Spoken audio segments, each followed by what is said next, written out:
नमस्कार, मैं हूं आयुष कुमार और आप सभी का स्वागत है टीवी 45 के इस खास पेशकश में। जेडीयू में बड़ा उलटफेर देखने को मिल रहा है। जेडीयू के राष्ट्रीय कार्यकारिणी की बैठक में ललन सिंह ने राष्ट्रीय अध्यक्ष के पद से इस्तीफा दे दिया। उनके इस्तीफे के बाद अनुमान लगाया जा रहा है कि अब पार्टी की कमान मुख्यमंत्री नीतीश कुमार अपने पास ही रखेंगे। इसके साथ ही उनके अंदर खाने में आरजेडी के साथ साठगांठ बिठाने में लगे हुए हैं।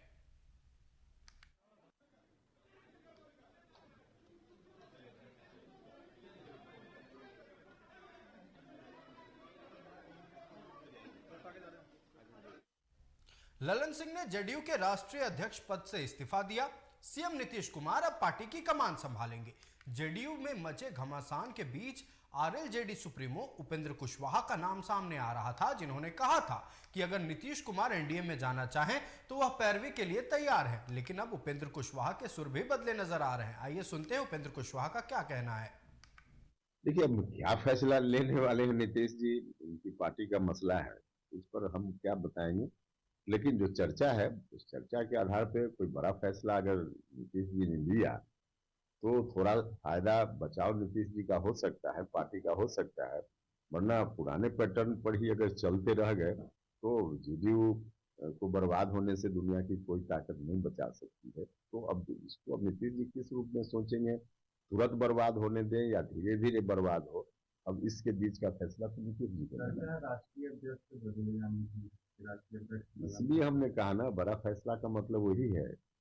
अगर राष्ट्रीय अध्यक्ष बदलाव की बात जेडीयू में हुई तो पार्टी को थोड़ा सा कुरामिन मिल जाएगा। अगर नहीं हुई तो पार्टी मतलब अब ज्यादा दिन नहीं होगा कि अब पार्टी।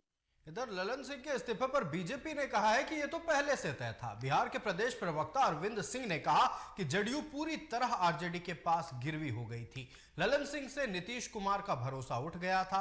पार्टी में बिखराव को रोकने के लिए नीतीश कुमार को यह फैसला लेना पड़ा। जनता दल यूनाइटेड के राष्ट्रीय अध्यक्ष ललन सिंह का इस्तीफा होना पहले से तय था और मीडिया में पहले से ही चल रही थी।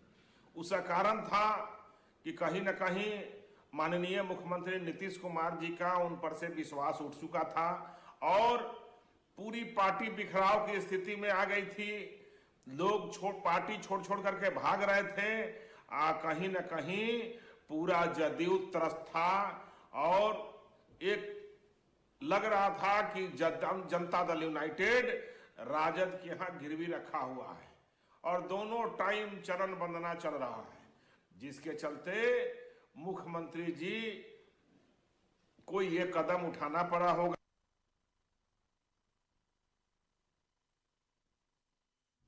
इधर बीजेपी के प्रदेश अध्यक्ष सम्राट चौधरी ने ललन सिंह के इस्तीफे पर कहा कि जदयू का यह अंतरकलह अब दिखाई दे रहा है। यह उनकी अंदरूनी बात है। जदयू में एक ही नेता है, वह नीतीश कुमार है। इसमें कोई बड़ी बात नहीं है। ये जनता दल यूनाइटेड का अपना मामला है, वहां की लड़ाई है। भारतीय जनता पार्टी को इससे कोई लेना देना नहीं है। हम आज भी तैयार हैं कि जनता दल यूनाइटेड और राष्ट्रीय जनता दल मिलकर चुनाव लड़े, दोनों को हराने का काम। देखिए, नेता तो सिर्फ एक ही है, नीतीश कुमार, वहां दूसरे और तो है नहीं। तो नीतीश कुमार जी कभी आरसीपी जी को अध्यक्ष बनाए, कभी ललन जी को अध्यक्ष बनाए, कभी और किसी को अध्यक्ष बनाएंगे, ये उनका दायित्व है। लेकिन भारतीय जनता पार्टी का स्पष्ट मानना है कि हम पूरे महागठबंधन और इंडी गठबंधन के लोगों को हराने के लिए तैयार है। इधर ललन सिंह के इस्तीफे के बाद जेडीयू में जश्न का माहौल देखने को मिला। कार्यकर्ताओं ने पटाखे फोड़कर खुशी का इजहार किया है।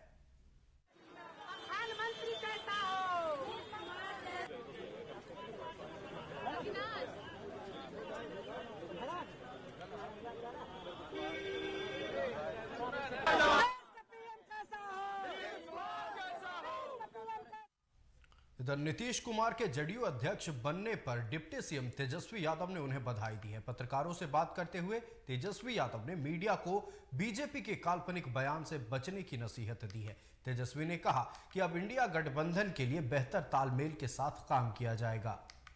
नया अध्यक्ष बने, उनका पार्टी का लीडर रहा, पहले भी अध्यक्ष रहे ही है वो लगातार, और पार्टी के सर्वमान्य नेता भी हैं, तो बने हैं तो अच्छी बात है, तो शुभकामनाएं हैं। और मिलजुल करके जो हम लोगों का इंडिया अलायंस है, जो महागठबंधन है, उसको हम लोग अपने मिल करके हम लोग काम करेंगे, और बीजेपी को जो हम लोगों का एजेंडा है हराने का, उस पर काम कर रहे हैं। चीज़ों में कूद करके अपना काल्पनिक बयान देते रहते हैं, तो उसको जस्टिफाई क्यों करें?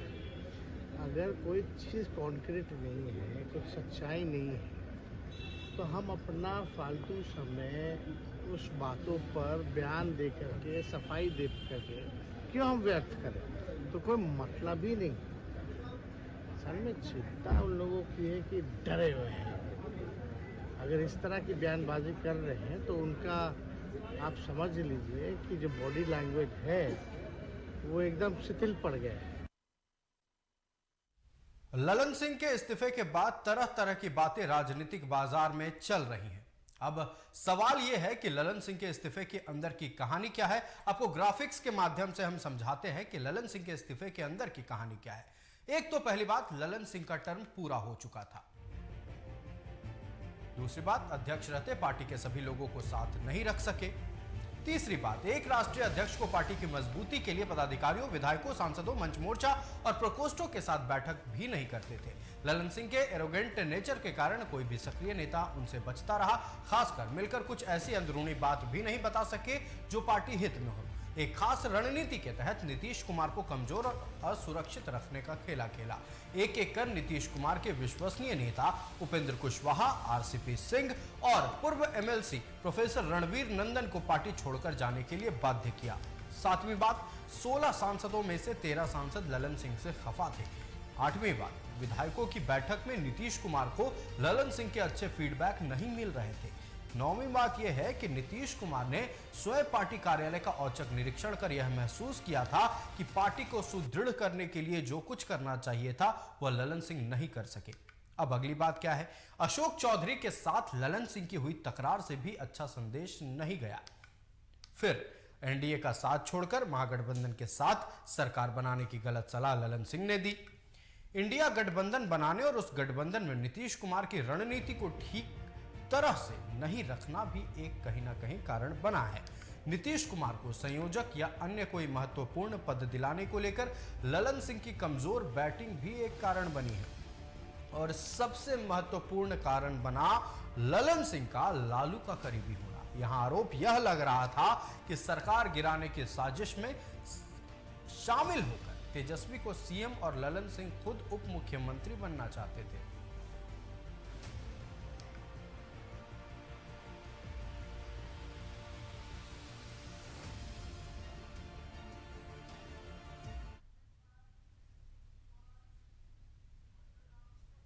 ललन सिंह के इस्तीफे के बाद से राजनीतिक गलियारों में घमासान मचा हुआ। हमारे साथ बीजेपी प्रवक्ता पूनम सिंह जुड़ चुकी हैं और जेडीयू के सचिव राजेश तिवारी जुड़ चुके हैं। आप दोनों का बहुत बहुत स्वागत है टीवी 45 में। सबसे पहले, चूंकि सत्ता पक्ष में है आप राजेश जी, आपसे पहला सवाल होगा, ललन सिंह के इस्तीफे के बाद राजनीतिक गलियारों में कई तरह की चर्चाएं हो रही है। पहली चर्चा तो यह है कि ललन सिंह का इस्तीफा देना एक कारण था कि वो लालू यादव के करीबी हो रहे थे। इस पर आप क्या कहेंगे? पहले अपने पॉइंट्स को रखें, अपने बातों को इस मुद्दे पर रखें। देखिए, क्या चर्चा है क्या नहीं चर्चा है उसी कोई बात नहीं है। सबसे बड़ी बात है कि हमारे जो पूर्व राष्ट्रीय अध्यक्ष हैं उन्होंने साफा कहा है कि हमारा जो है लोकसभा का क्षेत्र है और लोकसभा के चुनाव होने वाले हैं, उसमें व्यस्तता है हमारी, इसके चलते वो पार्टी में समय नहीं दे पा रहे थे। और उन्होंने खुद जो है माननीय नेता नीतीश कुमार जी से ये प्रस्ताव रखा था और जिसको कार्यकारिणी का और परिषद का जो बैठक निर्णय आज का था उसमें हुआ और उन्होंने अपना कहा कि भाई हम अपना इस्तीफा दे करके और माननीय नेता को जो है राष्ट्रीय अध्यक्ष के रूप में ऐलान किए। तो ये आगे किसको क्या करना है, लेकिन हमारा जो नेतृत्व है, हमारा जो संगठन है, वो एक स्पष्ट निर्णय है कि हम लोग जो भी काम कर रहे हैं, बिहार की जिस तरह से हमारे माननीय मुख्यमंत्री जी ने बिहार को जिस तरह से बीमारू राज्य से सजावारा और सवारा, जिस तरह से एक विकसित प्रदेश के श्रेणी में लाए, उसी तरह से हमें विश्वास है कि इसके पहले भी जदयू को जब जब संगठन में थोड़ा सा हुआ है, तो वो संगठन का राष्ट्रीय अध्यक्ष इस बार तीसरा बार राष्ट्रीय अध्यक्ष बने हैं, फिर से संभाले हैं। और जिस तरह से बिहार को उन्होंने विकसित श्रेणी में लाया, उसी तरह से जदयू को एक नेशनल लेवल पर जो है राष्ट्रीय पार्टी के रूप में स्थापित करेंगे, क्योंकि उनके पास एक लंबा समय संगठन का भी अनुभव है, लंबा जो है राजनीतिक रूप से एक अनुभवी नेता है। वो माननीय पूर्व श्रद्धेय अटल बिहारी वाजपेयी जी के मंत्रिमंडल में वो मंत्री रहे हैं। तो इस श्रेणी से अगर देखा जाए तो आज की जो डेट में जदयू का जो एक ऐसे राष्ट्रीय अध्यक्ष के रूप में है कि जो एक सशक्त और मजबूत है, चाहे वो प्रशासनिक स्तर से हो, चाहे वो संगठन की दृष्टि से, दोनों स्तर से मजबूत है। रह गई बात है कि इस पर जिस तरह से टीका टिप्पणी किया जा रहा है कि नहीं हमारे पूर्व अध्यक्ष का ये कमजोरी था, ये इस तरह से ये है, ये सब इसका कोई अर्थात नहीं है। वो हमारे, चूंकि इसके पहले वो 2005 के बाद जो है वो प्रदेश अध्यक्ष रह चुके हैं, लंबे समय से संगठन को देखते आए हुए हैं, विभिन्न सरकारी पदों पर मंत्रिमंडल में रहे हुए हैं, आज सांसद हैं, हमारे नेता हैं वहां पर संसदीय दल में। तो इस तरह का जिस तरह से क्यास लगाया जा रहा है या जिस तरह से लोग विपक्षी पार्टी जो आरोप प्रत्यारोप लगा रही है, इसमें कहीं कोई निराधार है, ये एकदम निराधार बात है। हम लोग ये अगर इस तरह से बीजेपी का देखा जाए तो क्या राजनाथ सिंह नहीं रहे? थोड़ी बात हम बीजेपी प्रवक्ता पूनम सिंह से भी कर ले। पूनम जी, आपके नेता कह रहे हैं कि जदयू में अंतर कला है। यहाँ जदयू कार्यालय के बाहर जश्न का माहौल देखने को मिला, मिठाइयां बांटी गई, पटाखे फोड़े गए हैं और साथ ही साथ सभी बधाई दे रहे नीतीश कुमार को। वहीं अगर बात रही ललन सिंह को लेकर तो कहा यह जा रहा है कि वर्कलोड होने के कारण, चूंकि लोकसभा चुनाव सिर पर है, वर्कलोड होने के कारण उन्होंने इस्तीफा दिया है। क्या कहेंगे आप इस पर? देखिए, अब ये लोग को कहने के लिए कुछ बचा नहीं है, तो अर्गनल बयान तो ये लोग देंगे ही। अब बताइए, 2 दिन पहले ललन सिंह 11 विधायकों की गुफ्तगू बैठक कर रहे हैं, किस कारण? ये जदयू के प्रवक्ता बताने का काम करेंगे ये आखिर क्या कारण था कि उन लोगों को मीटिंग करनी पड़ी 11 विधायकों को लेकर के। यदि जदयू में सब सही होता तो फिर माननीय नीतीश जी के साथ ये लोग बैठ के बैठक करते, अलग विधायकों की बैठक करने की आवश्यकता क्यों पड़ी? और ये अंतःकलह साफ दिख रहा है, क्योंकि लालू जी के फेवर में चले गए थे ललन सिंह, और ललन सिंह को डिप्टी सीएम बनना था और तेजस्वी जी को मुख्यमंत्री बनना था, और लालू जी ने वचन दे दिया था। जबकि नीतीश जी जब एनडीए से बाहर गए थे तो ये आश्वासन दिया था कि हम 25 में तेजस्वी जी को मुख्यमंत्री बनाएंगे, और उधर से आरजेडी का भी दबाव पड़ने लगा नीतीश जी पर, तो नीतीश जी को मजबूरी में निर्णय लेना पड़ा। मतलब किस तरह का दबाव बनने लगा था? थोड़े हमारे दर्शक भी जाने, इसको विस्तार से बताइए, चूंकि ये दीर्घ उत्तरीय सवाल लग रहा है, इसे विस्तार से बताइए किस तरह का प्रेशर पड़ने लगा था, क्या क्या बातें थी, आपको क्या लग रहा, बीजेपी के खेमे में क्या बातें चल रही है? देखिए, एनडीए गठबंधन को सूत्रधारक माननीय नीतीश कुमार जी थे, और नीतीश कुमार जी के बैठक में 4 बार जो बैठकें एनडीए गठबंधन के द्वारा हुई, उसमें कोई निर्णय नहीं निकला। जो निर्णय लालू जी ने लिया था कि हम नीतीश को प्रधानमंत्री बनाने का काम करेंगे केंद्र में भेजकर, और 4 बैठकों में कुछ निकला नहीं। माननीय ममता बनर्जी जी ने कांग्रेस के अध्यक्ष का नाम ले लिया कि ये प्रधानमंत्री बनेंगे, और केजरीवाल जी ने समर्थन भी कर दिया। लेकिन ये जब नीतीश और लालू जी को उस समय मीटिंग से चुपचाप निकलना कहीं ना कहीं नाराजगी दिखाता था, ये अंदर ही अंदर लोग नाराज थे। और लालू जी ठीक है चाह रहे हैं कि हम नीतीश जी को केंद्र में भेजें, और वो सपना होते दिख नहीं रहा है, क्योंकि उनके बेटे तेजस्वी मुख्यमंत्री बन नहीं पाएंगे नीतीश जी के बिना हटे हुए। ठीक है, पूनम जी हम लौटेंगे आपके पास। हम राजेश तिवारी जी से थोड़ा बात कर ले। राजेश जी, जदयू कार्यालय के बाहर तो खूब जश्न मना है, पटाखे फोड़े गए, मिठाइयां बांटी गई, लग रहा था ऐसे कि नीतीश कुमार को संयोजक बना दिया गया है इंडिया अलायंस का। लेकिन इतनी खुशी क्यों, इतना जश्न क्यों? क्योंकि एक ही पार्टी के लोग हैं राजेश जी, और ऐसा तो नहीं है कि बहुत बड़ा कुछ हो गया है। आप ही ने जिस तरह से कहा कि वर्कलोड होने के कारण बस पद चेंज किया गया, इतनी खुशी क्यों मनाई जा रही है जदयू कार्यालय के बाहर? सर ये बताइए कि जन्मदिन होता है, आप एक जन्मदिन मारते फिर दूसरा जन्मदिन पे खुशी क्यों मनाया जाता है? जन्मदिन तो अपने रहता है, ऐसा तो कोई बात नहीं है कि खुशी। अरे खुशी है कि अध्यक्ष ये 3री बार बने हैं, इसलिए हम लोग खुशी हैं। दूसरी बात जो ये पूनम जी जो बोल रही थी, देखिए भाजपा को कहा जाता है ना बड़का झूठा पार्टी है, इसका स्थिति क्या होता है ना कि एक ओर से झूठ आ रहा हो और एक ओर से भाजपा के नेता जा रहा हो ना, तो आपने जो कहा राजेश जी की जन्मदिन बता रहा और था दूसरी कि बार अगर जो तो जन्मदिन, झूठ भी लेकिन जो है इन लोगों बीजेपी पर- के लोग कह रहे हैं कि खुद को खुद का घर का मुखिया घोषित करने पर इतनी खुशी मनाई जा रही है, हमें समझ नहीं आ रहा है। हमारा कहना नहीं है, बीजेपी के नेता कह रहे हैं। नहीं, हम बता रहे हैं तो अगर जो झूठ भी जो एक ओर से आ रहा हो और एक ओर से ये जा रहा हो, तो झूठ भी जो इन लोगों को पैर पकड़ लेगा कि हम झूठे बदनाम है। सबसे बड़ा झूठा तो भाजपा है। एक बात बताइए कि ये कहा जाता है कि बीजेपी का जो घर तोड़वा पार्टी है, सरकार तोड़वा पार्टी है। यहाँ तक कि देखिए रामविलास परिवार के पासवान के परिवार का भी तोड़ दिया, पार्टी तोड़ दिया, सरकार तो तोड़वे करके बनाती है। अब बताइए हम कहाँ 11 विधायक का बैठक हो गया और हम लोग का कोई जदयू का किसी को मालूम नहीं है और ये भाजपा के लोग को मालूम है। अब इसी से अंदाजा लगा लीजिए कि ये क्या है लोग।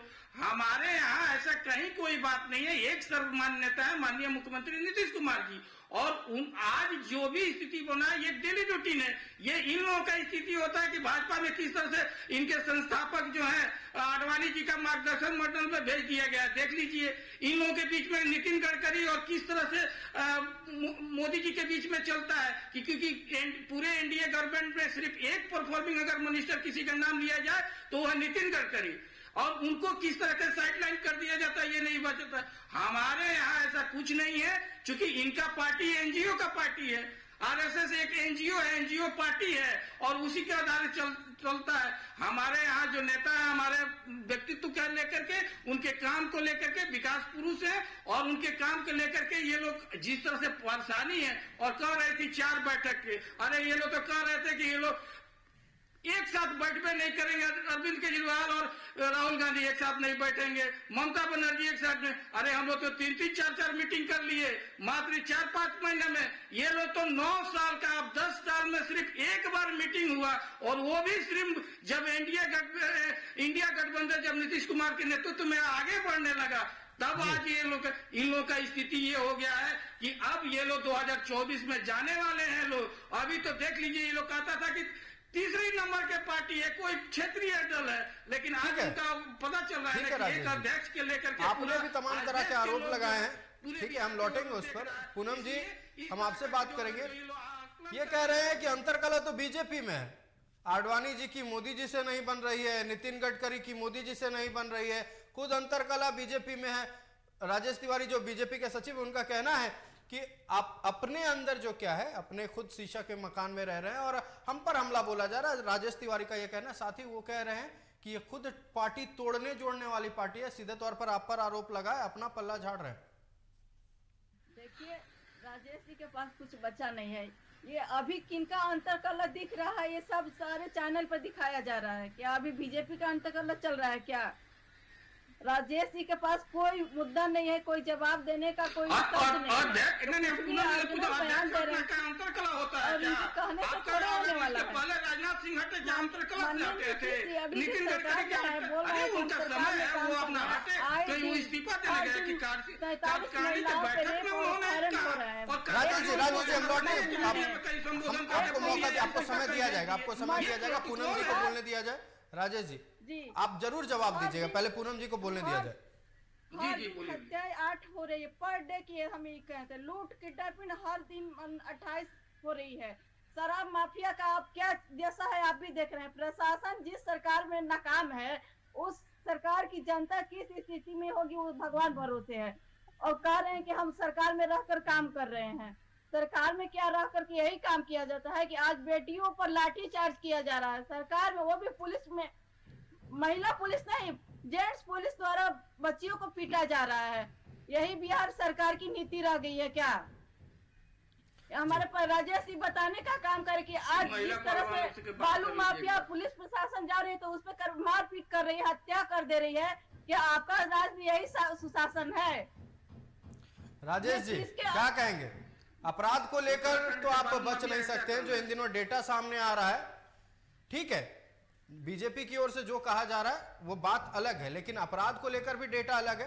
ठीक है, वो अलग मुद्दा है, हम उस पर चर्चा करेंगे और एक अहम मुद्दा है। लेकिन सवाल यह है कि 20 साल में 5 राष्ट्रीय अध्यक्ष आपके पार्टी के, सुन लीजिएगा राजेश जी, आपके पार्टी के 20 साल में 5 राष्ट्रीय अध्यक्ष, जब कोई ऑप्शन नहीं नजर आता, नीतीश कुमार वो ऑप्शन के रूप में उभर कर सामने आते हैं। ऐसा क्यों? जब जब जेडीयू का कोई भी नेता किसी और पार्टी का करीबी होने जाता है उसको साइडलाइन कर देते हैं नीतीश कुमार, क्या यह सच है?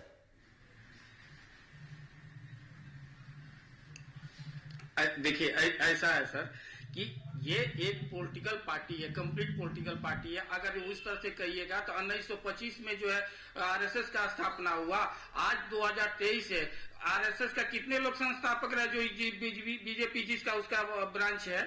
ये एक राजनीतिक प्रक्रिया है जिसके चलते, जैसे अभी हमारे राष्ट्रीय अध्यक्ष ललन बाबू जो पूर्व राष्ट्रीय अध्यक्ष, उन्होंने अपना असमर्थता जाहिर की कि हम लोकसभा चुनाव के चलते नहीं रह पाएंगे, नहीं हुए। आरसीपी सिंह के बारे में आपको बताने की जरूरत है नहीं, जो हम लोग लगाते थे और आरसीपी सिंह को हम लोग बोलते थे कि पार्टी तोड़ रहे हैं, ये बीजेपी से मिले हुए हैं, तो आज वो तो साबित हो गया कि उसके बाद उन्होंने बीजेपी ज्वाइन कर लिया।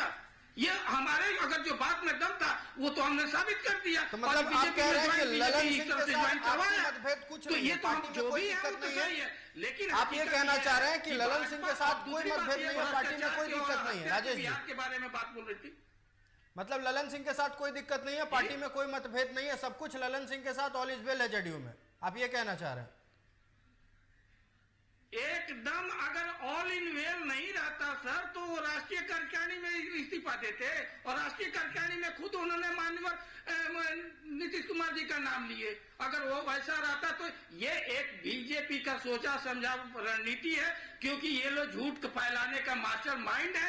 ये लोग अंग्रेजों को जिस तरह से ये लोग फूट डालो राज करो वाला नीति पर ये चलने वाले लोग हैं, तो इसी तरह से ये स्थिति है। लेकिन नीतीश कुमार ऐसा है अंग्रेजों की तरह कह दिया आप लोगों को, फूट डालो राज करो। जेडीयू के सचिव का कहना है कि आप अंग्रेजों की तरह बर्ताव कर रहे हैं, फूट डालो राज करो। लेकिन राजेश जी एक छोटा सा सवाल, पूनम जी हम के पास लौटेंगे, लेकिन एक छोटा सा सवाल, क्या जेडीयू पार्टी इतनी कमजोर है कि किसी के फूट डालने से टूट जाएगी? एक सवाल का जवाब दे। अरे सर, नीतीश कुमार वो सोचता है ना कि जहाँ इन लोग का कमल खिलता है कीचड़ फैलाने पर तो कीचड़े सोख लेते हैं। ये तो ऐसा है कि पूरा देश में उदाहरण है कि ये जिस पार्टी को परिवार को सरकार को तोड़ लिया लो ना, उसको इन्होंने बिहार एक ऐसा राज्य है जहाँ कानून पकड़ करके रातों रात सत्ता से बाहर कर दिया गया। ये क्या जदयू को तोड़ पाएंगे लोग? इन लोग का खुद पार्टी जो है आने वाला समय में जैसे 2024 के चुनाव में हारेगा लो तो खुद अभी देखिए बिहार में यहाँ गिरिराज सिंह से लेकर के सम्राट चौधरी के और सुशील मोदी में देखिए कभी एक साथ कहा जा रहा है कुछ कहें इस पर। और जेडीयू में जो खलबली मची है, ललन सिंह के इस्तीफे के बाद इंडिया अलायंस में खलबली मची हुई है, इस पर भी कुछ कहें, क्या कहेंगे? आपकी जीत और हार के लेकर बात कही जा रही है, बीजेपी के जीत और हार को लेकर बात कही जा रही है। आरोप ये लग रहा है कि रातों रात आप लोगों को बिहार सरकार से निकाल दिया गया था। नहीं, पहले तो जनादेश का अपमान करने का काम माननीय नीतीश जी ने किया था। एनडीए की सरकार बनाने की जनता, बिहार की जनता ने जो जनादेश दिया था उनका अपमान करने का काम माननीय नीतीश कुमार जी ने किया था। राजेश जी कह रहे हैं कि फूट डालो राज करो, नीतीश जी आखिर एनडीए से बाहर क्यों गए? वही लालू जी जब कहते हैं कि नीतीश के पेट में दांत है और पलटू राम है, और नीतीश जी अपनी कुर्सी बचाने के लिए जिस तरह से ये अपने सिद्धांतों से समझौता कर लेते हैं, गूगल मोबाइल है ना, उसमें सर्च करिए, डालिए फेकू राम, किसका फोटो आता है, किसका नाम आता है, थोड़ा सा देख लें। झांसा राम लिखिए गूगल में, जाके सर्च करें तो पता चल जाएगा। इस तरह से बोलने से होता है। कितनी भी मीटिंगें कर ले, कितनी भी बैठकें कर ले, ये लोग एक व्यक्ति माननीय प्रधानमंत्री जी को हटाने के जो सपना देख रहे हैं वो सपना ही रहेगा, क्योंकि 24 में वैकेंसी फुल है और माननीय नरेंद्र मोदी जी तीसरा बार प्रधानमंत्री बनने जा रहे हैं। ये लोग कितनी भी मीटिंग कर ले, कोई हल नहीं निकलने वाला है। आप बताइए, मोदी पिछला बार जो है राम मंदिर का 2014 में, इसमें पुलवामा में छोड़ दिया। अब आप लोग जाने की तैयारी करते हैं मोदी जी ने झोला उठा के चल देंगे, वही स्थिति है। अब झोला उठाने का समय आ गया है, इसलिए इस तरह का आप भ्रमित करने की कोई जरूरत नहीं है। आप लोग जितना धर्म के नाम पर राजनीति करना है कर लीजिए, लेकिन आमतः जो है ये कहा जाता है ना कि पूनम जी हम आपके पास लौटेंगे, एक सवाल ले लेते हैं राजेश जी से। राजेश जी जो भूखे पेट है वो सिर्फ निवाला को जानता है। आपको जितना राजनीति करना है, जितना देश में मंदिर मस्जिद की बात एक तरफ, राजनीति की बात एक तरफ, इंडिया अलायंस की थोड़ी बात कर ले राजेश जी, होगी जो काम करने वाली सरकार, इंडिया गठबंधन की बात कर ले थोड़ी वाला समय में इंडिया अलायंस का। राजेश जी इंडिया गठबंधन की बात कर ले। इंडिया गठबंधन को लेकर ये बातें चल रही हैं ठीक है, आप लोग भी कहते हैं और जितने भी नेता विपक्ष के वो कहते हैं लोकतांत्रिक तरीके से वहां फैसला लिया जा रहा है। नीतीश कुमार नाराज नजर आए, ठीक है, आप लोग कहते हैं कि नाराजगी बिल्कुल नहीं थी, चलिए उसे भी मान लेते हैं। लेकिन जेडीयू कार्यालय के बाहर जो पोस्टर देखने को मिला कि देश के पीएम का चेहरा कैसा हो, नीतीश कुमार जैसा हो, ये पोस्टर के क्या मायने हैं? मतलब इंडिया अलायंस एक तरफ, जेडीयू के समर्थक सारे एक तरफ, कुछ समझ में नहीं आ रहा जेडीयू के कार्यकर्ता और समर्थक कहना क्या चाह रहे हैं।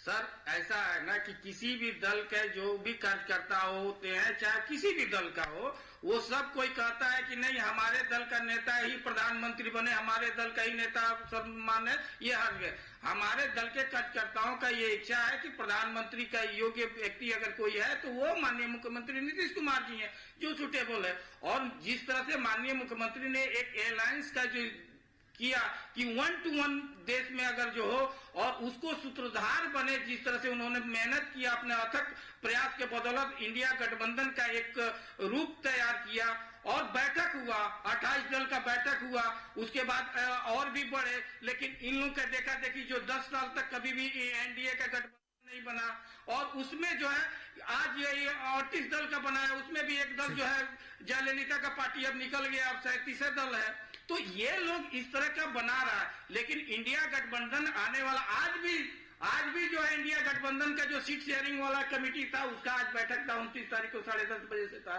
दिल्ली में। तो इस तरह से हम लोग एक प्रॉपर वे में इन लोग का एनडीए का पूछ लीजिए। ये आप देखिए सबसे मजेदार बात क्या कहेंगे, इंडिया गठबंधन का संयोजक कौन?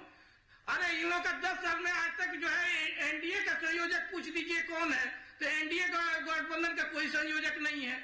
तो ये इस तरह का ये सवाल खड़ा करता है लो, ये दिखाता है लो कि नहीं हम लोग। लेकिन हकीकत है बिहार में देख लीजिए कि इन लोग पशुपति पारस और चिराग पासवान दोनों दल के बीच में लड़ाई है, उपेंद्र कुशवाहा का अपना रूट है, इन लोग का अपना कोई सीट शेयरिंग का नहीं है। हमारे यहाँ तो मुख्यमंत्री जी बोले गठबंधन के बैठक में कि भाई आप लोग 10-15 दिन में जो है सीट का बात कीजिए, हम लोग तेजी से बातचीत चल रहा है गठबंधन में।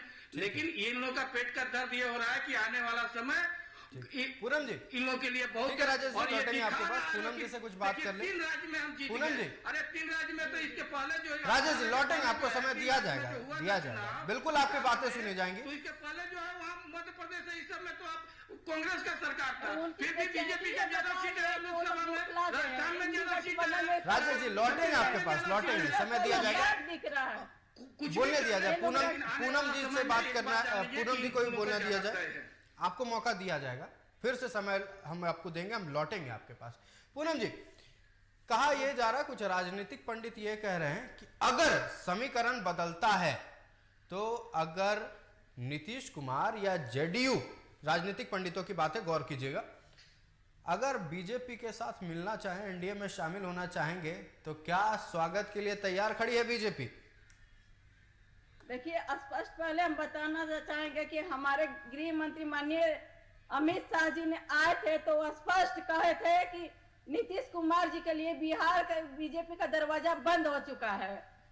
ये लोग कुछ भी कर ले, अब नीतीश कुमार जी हमारे बीजेपी में नहीं आ सकते हैं। अभी हमारे प्रदेश अध्यक्ष माननीय सम्राट चौधरी जी का भी यही निर्देश है कि नीतीश जी कुछ भी कर ले, बीजेपी के लिए दरवाजा, उनके लिए दरवाजा बंद है। ठीक है पूनम जी। राजेश जी, बीजेपी ने तो कह दिया है कि दरवाजा बंद है, आपका मतलब जेडीयू का आरजेडी के साथ सब कुछ ठीक है, महागठबंधन में सब कुछ ठीक चल रहा है? अभी तो शुरुआत है, खेल अभी बाकी है, देखते रहिए। कितना मजेदार बात है कि इन लोग को हटाए हम लोग, इन लोग को सरकार से बाहर किए हम लोग, हम ही लोग कह रहे हैं कि दरवाजा बंद। अरे आपका दरवाजा हम लोग बंद किए, नीतीश कुमार को बनाने का काम बीजेपी ने किया, मुख्यमंत्री बनाने का काम किसी अरे आपका दरवाजा में तो वही हो रहा है कि आपका जैसा दरवाजा में एक दल का ऐसा पूछा जा रहा है जिसके पास कुछ नहीं है। अब उपेंद्र कुशवाहा जी आपके दरवाजे पर है, जिसके ना विधायक है, ना एमपी है, ना खुद अपना पार्टी है। माधी जी जो परिवार के छोड़ के कोई पार्टी वाले कुछ उनके पास है ये नहीं है। तो चिराग पासवान के पार्टी के सिंगल पीस जो है कार्यकर्ता से लेकर नेता तक, तो इन लोग का दरवाजा पर वो है। अरे ये लोग तो गिर गिरा हम लोग इनको साइड किए हैं, ये लोग हमको साइड किए हैं। तो ये अपने ओर से ये कर रहे हैं। और सम्राट चौधरी जी के तो बातें छोड़ दीजिए, वो तो विवादों के सम्राट है, उनका तो सिर्फ बोलिए पर जो जितना राजनीति है वो कर ले। लेकिन अब आने वाला पगड़ी भी किस पूरा तरह से एक आखिरी सवाल राजेश वो तिवारी समय जी से बताएगा। लेना चाहते हैं। लेकिन राजेश ये जी। है कि बिहार में जिस तरह से इंडिया गठबंधन एकजुट होकर के हम लोग सभी दल एक फुट से लड़ रहे हैं, आने वाला समय में 40 में 40 लोकसभा जो ठीक है है। अब इंडिया ठीक है। गठबंधन जो है जीतेगी। ये एनडी गठबंधन के लोग सिर्फ सनातन का अपमान करने का काम करते हैं। हिंदू विरोधी चेहरा है ये लौटेंगे लोग। अब पूनम जी आपके पास लौटेंगे। एक सवाल ले ले राजेश जी से। राजेश जी, क्या इंडिया अलायंस, पूरे इंडिया अलायंस की बात अगर दूसरी तरफ भी रखे, क्या एक तरफ महागठबंधन बिहार के आने वाले लोकसभा चुनाव के लिए तैयार है?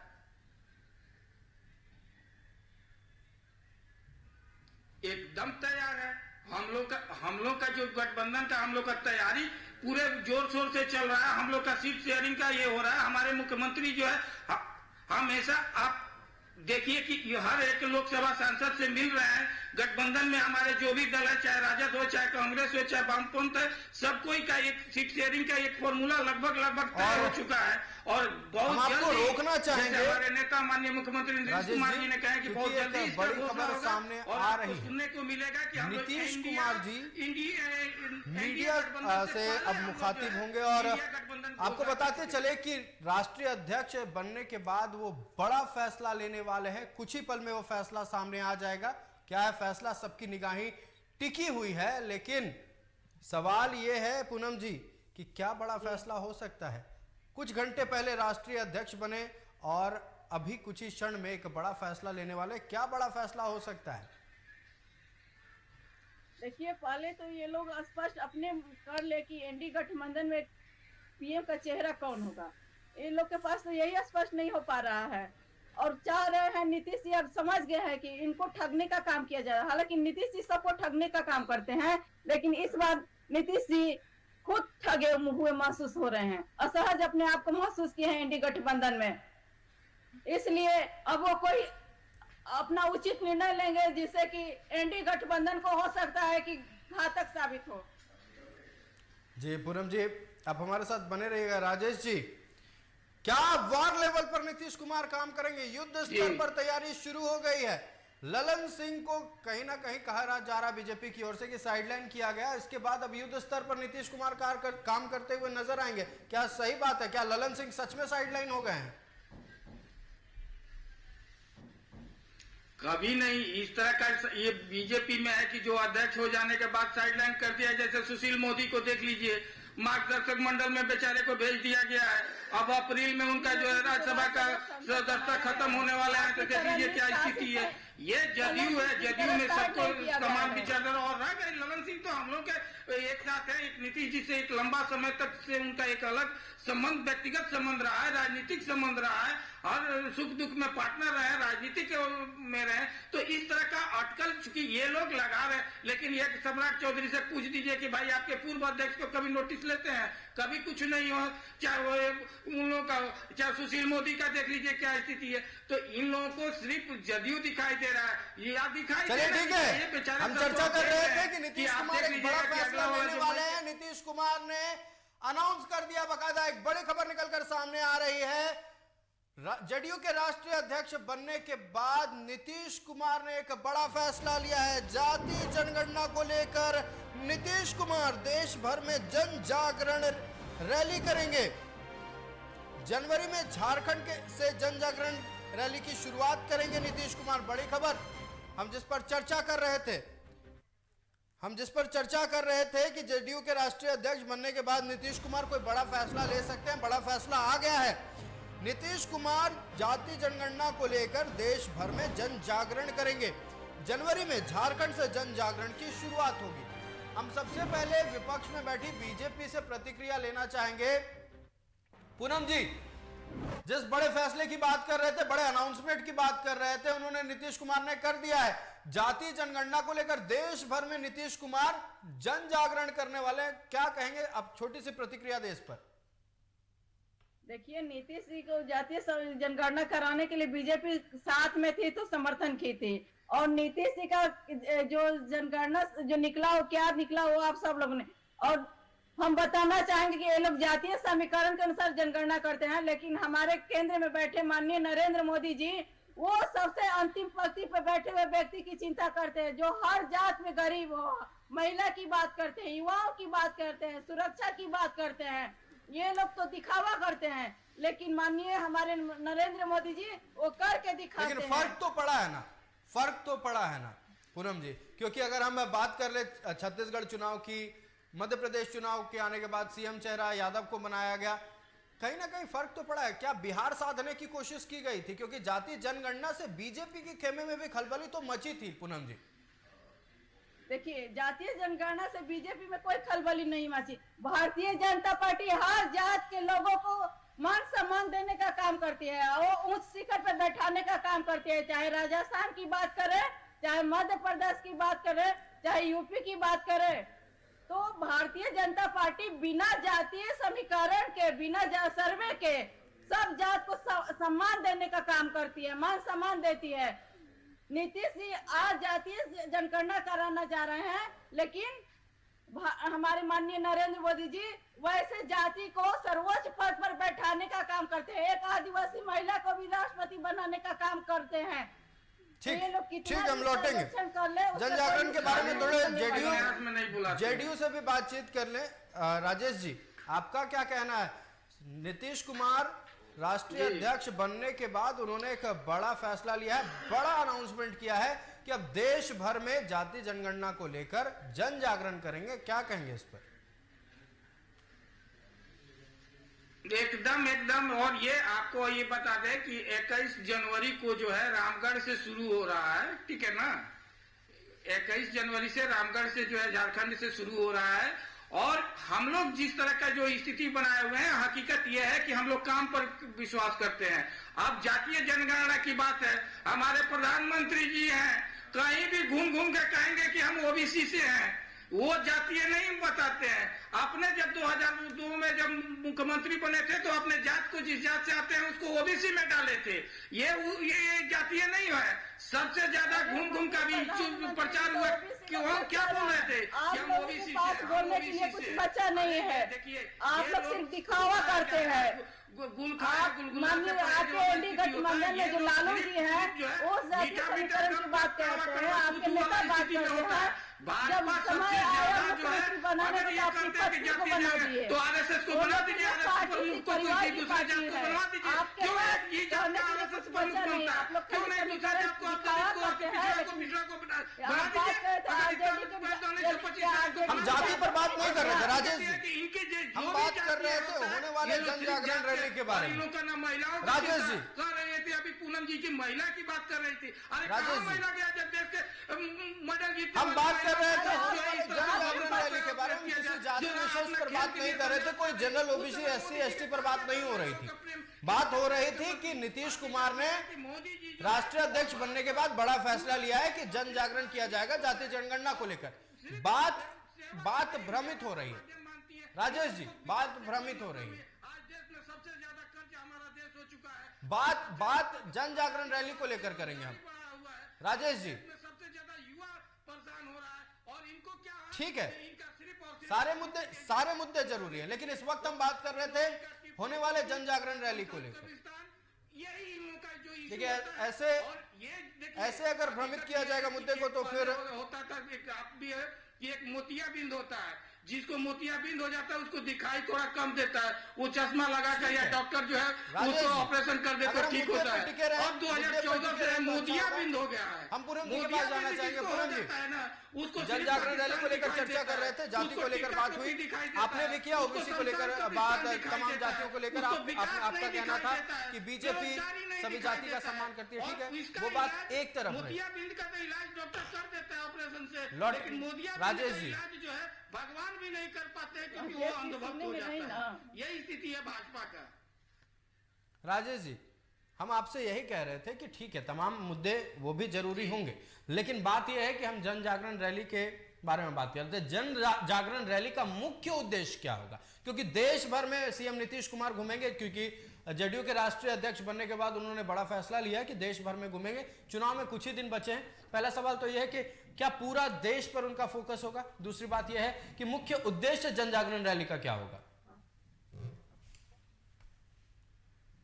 देखिए, मुख्य उद्देश्य जो है, आज जिस तरह से देश में बेरोजगारी है, जिस तरह से आपका महंगाई चरम सीमा पर है, आज जिस तरह से धर्म के साथ दूसरे धर्म को लड़ाया जा रहा है, जिस तरह से बैकवर्ड फॉरवर्ड बांटा जा रहा है, लेकिन आज ये रैली तो जातीय जनगणना को लेकर है ना। क्या फायदा हुआ? पहले मुख्यमंत्री नीतीश कुमार ने खुद अनाउंस किया बाकायदा कि ये रैली तो जातीय जनगणना को लेकर होगी। जब ये रैली तो जातीय जनगणना को लेकर होगी, जनजागरण रैली, और वो उसको अमल भी कर रहे हैं।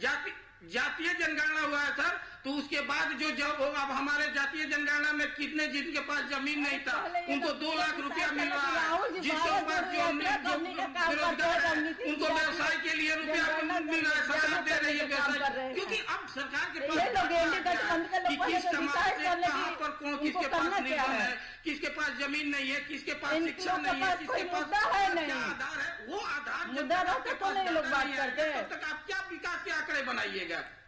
ठीक है, लेकिन अगर आप विकास की बात कर ले राजेश जी, हम लौटेंगे आपके पास, लौटेंगे, आपको समय दिया गया, आपको बहुत समय दिया गया है, आपको बहुत समय दिया गया राजेश जी। हम पूनम सिंह जी से थोड़ी बात ले लें, थोड़ी बात उनसे भी ले लें।